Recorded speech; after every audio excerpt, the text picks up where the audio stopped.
Hey guys, అందరూ ఎలా ఉన్నారు? బాగున్నారా లేదా? కామెంట్ సెక్షన్లో అయితే కామెంట్ చేయండి. మా ఫ్రెండ్స్ అందరూ కూడా కలిసి సరదాగా వండుకొని తిందాము అని చెప్పేసి ప్లాన్ చేసుకున్నాం అనమాట. సో ఈరోజు వచ్చేసి రెసిపీస్ వచ్చేసి రవ్వ పులిహోర ఇంకా ప్రసాదం బూరెలు అని చెప్పి అనుకున్నాము. సో డైలీగా పప్పు అన్నం కూర అదే అందరి ఇంట్లో మనం వండుకుంటాము తింటాము, అది కామన్. సో కొంచెం డిఫరెంట్గా ఉండాలని చెప్పేసి ఇలా ప్లాన్ చేసుకున్నాం అనమాట. సో మీ అందరికి ఎప్పుడైనా రవ్వ పులిహోర తెలుసా? ఎప్పుడైనా టేస్ట్ చేశారా లేదా? కామెంట్ సెక్షన్లో కామెంట్ చేయండి. నేనైతే ఫస్ట్ టైం అనమాట. నార్మల్ పులిహోర, నిమ్మకాయ పులిహోర, చింతపండు పులిహోర అలాంటివి తెలుసు, కానీ రవ్వ పులిహోర తెలియదు అనమాట. ఓకే, ఇట్లా ఉప్మా రవ్వతో కూడా పులిహోర చేస్తారన్న విషయం నాకు తెలియదు. సరే, ఫస్ట్ టైం చూస్తున్నాను అనమాట. ముందైతే రవ్వని బాగా వేపుకున్నారు. దాని తర్వాత సేమ్ ఉప్మా ప్రాసెస్ లానే, కాకపోతే పోపు వేస్తాం ఇక్కడ అంతే. సో వాటర్ అయితే ఇక్కడ బాయిల్ చేసుకున్నారనమాట. సో వాటర్ ఇక్కడ ఆల్మోస్ట్ కేజీ అంటే కొలుచుకుంటున్నారు కదా, 4 గ్లాసెస్ వచ్చింది రవ్వ. సో 4 గ్లాసెస్కి 8 గ్లాసెస్ ఆఫ్ వాటర్ని తీసుకున్నారు. ఆ వాటర్లోనే కొంచెం ఆయిల్ ఇంకా పసుపు వేసి బాగా మరిగించుకున్నాక ఆ తర్వాత మనం బాగా ఫ్రై చేసి పెట్టుకునే రవ్వనైతే దాంట్లో వేసి మంచిగా మిక్స్ చేశారు. సో అందులోనే ఉప్పు, సరిపడంత ఉప్పు దాంట్లోనే వేసుకున్నారనమాట. వాటర్ బాగా బాయిల్ అయిపోయినాక ఈ రవ్వని దాంట్లో వేసేసి మంచిగా మిక్స్ చేసేసారు. సేమ్ మనం ఉప్మా ఎట్లా చేస్తామో అట్లనే. సో పొడి పొడిగా రావాలన్నమాట. ఎక్కువ వాటర్ వేసేస్తే ఏంటంటే జారుగా అయిపోయి బాగోదు.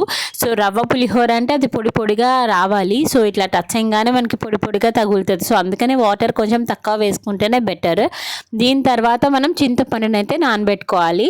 సో నార్మల్ ప్రాసెస్లోనే చేస్తాము. కొంతమంది చింతపండుని ఉడకపెట్టుకుంటారు, కొంతమంది చింతపండుని డైరెక్ట్గానే వేసేస్తారు కదా. సో ఈ ఆంటీ వచ్చేసి డైరెక్ట్గానే వేసేసారు. అంటే ఏమీ ఏమంటారు మగ్గించకుండా డైరెక్ట్గా నానబెట్టేసుకొని కొద్దిసేపు అయ్యాక దాన్ని వేసేసారు డైరెక్ట్గా. సో ఇప్పుడైతే రవ్వను ఒక ప్లేట్లో మంచిగా ట్రాన్స్ఫర్ చేసుకొని దీన్ని అయితే ఇప్పుడు ఫ్యాన్ కింద పెట్టుకొని ఆరబెట్టుకుందాం. సో దీని నెక్స్ట్ ప్రాసెస్ వచ్చేసి పోపు. చింతపండు నానేలోపు ఇప్పుడైతే దీనికి పోపునైతే వేసేసుకుందాం.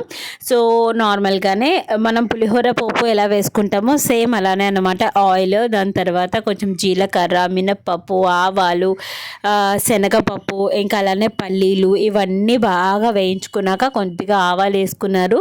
అవి కొంచెం చిటపటలాడినాక తర్వాత ముందుగానే మనం గ్రీన్ చిల్లీ, ఇంకా అదే పచ్చిమిర్చి, ఇంకా అల్లాన్ని చిన్న చిన్న ముక్కలుగా తురుముకొని పెట్టుకోండి. సో అవి వేగినాక ఇవి వేసేసి బాగా మిక్స్ చేసుకొని కరివేపాకు ఎక్కువగా వేసుకొని తర్వాత ఇంగువ ఇవన్నీ బాగా వేసుకొని మంచిగా మిక్స్ చేసేసి బాగా వేగినాక ఇంకా రవ్వలోకి వేసేయడమే అన్నమాట. సో ఇప్పుడు పోపు ఇప్పుడు వేస్తామో సో అప్పుడే చింతపండుని కూడాను గుజ్జుగా, అంటే వాటర్ లేకుండా గుజ్జుగా అలాగే తీసేసి దాంట్లో ఎంత పడుతుందో అంత మన పులుపుకి ఎంత తింటామో ఆ దాంట్లో వేసేయడం అనమాట. సో జనరల్గా అయితే మనం పులిహోరకి అయితే మగ్గిస్తాం కదా, నేనైతే మగ్గిస్తాను. సో ఇలా డైరెక్ట్గా వేసేయడం అనేది నేను ఇదే ఫస్ట్ టైం. అండ్ టేస్ట్ కూడా చాలా బాగుంది. సో సాల్ట్ అప్పటికి సరిపోకపోతే కొంచెం మీద వేసుకోండి. సో చాలా బాగుంది. ఫస్ట్ టైం ట్రై చేశాను నేనైతే రవ్వ పులిహోర, మంచిగా అనిపించింది అనమాట.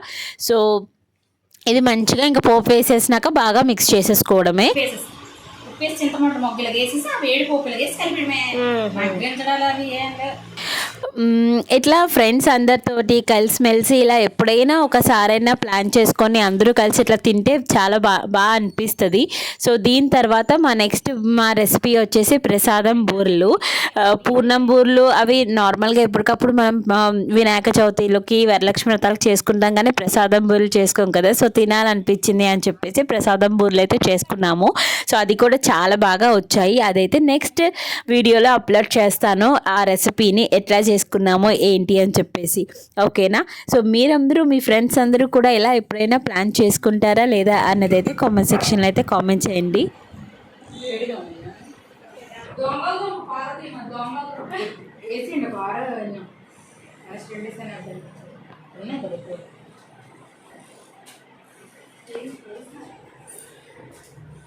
ఇది చూడండి ఇలాగా అలాగే ఉండండి. అమ్మగారు ఏది ఒకసారి ఇలాగ ఉండండి. ఓకే, బాగున్నారులేండి మీరు.